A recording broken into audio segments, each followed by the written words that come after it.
let's go back to elementary school. By a show of hands, how many of you had the peanut table? How many of you sat at the peanut table? Now, I'm sure you've all heard or said your fair share of peanut kid jokes, but tonight I'd like to argue that I'm far worse than the peanut kid. I'm the gluten kid.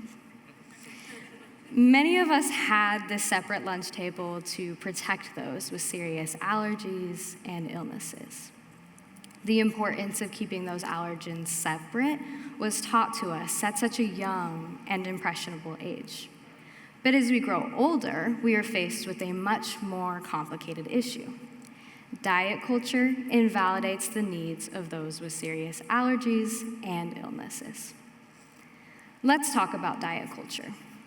It's important to be conscious of what you eat because your diet is a foundation of your health. When I say diet culture, I am referring to an unhealthy set of restrictive beliefs and practices instilled by society. Diet culture can be dangerous. It promotes an unhealthy relationship with food and can have detrimental impacts to a person's mental and physical health. But what we haven't yet talked about is how and why diet culture can be invalidating. I'll use my story as an example. Starting at the age of 12, I would experience excruciating cramp-like stomach aches almost every time I ate. Those stomach aches were accompanied with skin conditions like eczema and rashes, headaches, fatigue, and vitamin deficiencies. Through a series of blood tests and a stomach biopsy, we finally had answers. I was diagnosed with celiac disease. Celiac disease is an autoimmune disorder where a severe reaction is triggered by gluten. Gluten isn't one specific food, but rather a protein found in other foods. It's commonly found in wheat, barley, and rye, but it also hides in places like oats or natural flavors due to cross-contamination that occurs during the manufacturing process. Now, the reaction looks different for everyone, but in its simplest terms, the immune system attacks the body. What most people with celiac disease experience, myself included, is called intestinal malabsorption or malnourishment. And this just means that my body is not able to properly absorb the nutrients that it needs to run. The list of other symptoms and reactions is seemingly endless, but some of the most common symptoms include stomach aches, bloating, and vomiting. Left untreated without a gluten-free diet, one might experience other health conditions like anemia, liver failure, heart disease, and a predisposition to other autoimmune disorders and cancer. And I know that that's a lot of information, but all that you need to remember is that it's serious. Diet culture, on the other hand, doesn't seem to think so. Diet culture can be invalidating because it creates a false narrative about specific diets. This then leads to commentary that is disrespectful and threatens safety.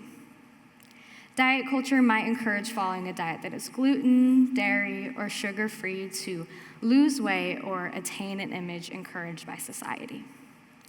While many of these may be sufficient for someone medically seeking to lose weight, they are often unnecessary for the greater public. For example, many gluten-free alternatives, like let's say a cookie, typically have a higher sugar content than its original because of the way that it is processed. It isn't any healthier than a regular cookie. In fact, it might not even be gluten-free at all if it were made in a space with risk of cross-contamination. These diets have gained a lot of popularity in recent times, and one might call that fad appeal. The nature behind these diets has led people to either romanticize them as amazing and miracle-working, or the latter, ridiculous and annoying. I've experienced disrespectful commentary on each side, like, it can't be that serious. You don't look malnourished. Or, so-and-so went gluten-free and they felt so much better. I bet you do too. Of course I do. It kills me. It's important to note that those with celiac disease are not the only ones that feel this way. There are tons of other autoimmune disorders and sensitivities similar in nature. Per the American Autoimmune Disease Association, it's actually estimated that about 50 million Americans have at least one autoimmune disease.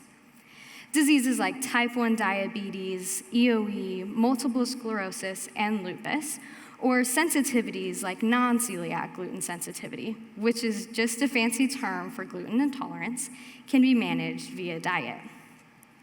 These diets may not have the same guidelines as celiac as far as cross-contamination or restriction, but low sugar or diets of the like might mitigate their symptoms. This also applies to people with serious allergies. The 8 major allergens, as recognized by the FDA, include milk, eggs, fish, crustacean shellfish, tree nuts, peanuts, wheat, and soy. These diets are typically stricter in regard to cross-contamination because the reaction is more severe, the most severe instance being anaphylactic shock. Now, I'm sure we've all heard the term, but what actually happens?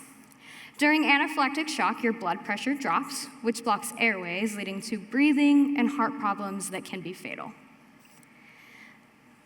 Okay, let's go back to square one. A problem like this cannot be solved unless the fundamentals behind it are properly understood. If we go back to square one, we can help solve this issue together. First, we know that allergies and illnesses are serious. Many of these may only be treated via diet. These diets are typically unnecessary for those without an allergy or illness, which creates a false narrative that threatens the safety of those that need it most. Knowing this, we should build a safer environment. But how do we actually do that? Through knowledge, advocacy, and change. Again, we know how serious allergies and illnesses are. We also understand that diet culture can be invalidating. Take your knowledge to the next step and advocate. If you hear commentary that might be disrespectful, maybe a joke about the peanut kid, don't tolerate it. Do not shame them, but rather educate them, because you can't expect people to know everything. Simply become a part of the conversation. Go a step further and help build a safer environment through atomic change. If you work in the food service industry, thoroughly check your labels and work with customers that have concerns. If you're cooking for a friend, just double check if they have allergies. Because through each action, no matter how small it might seem, we can help build a safer environment. I want to go back to elementary school one last time, and if you guys leave with anything tonight, let it be this. Everyone deserves a seat at the lunch table. Thank you.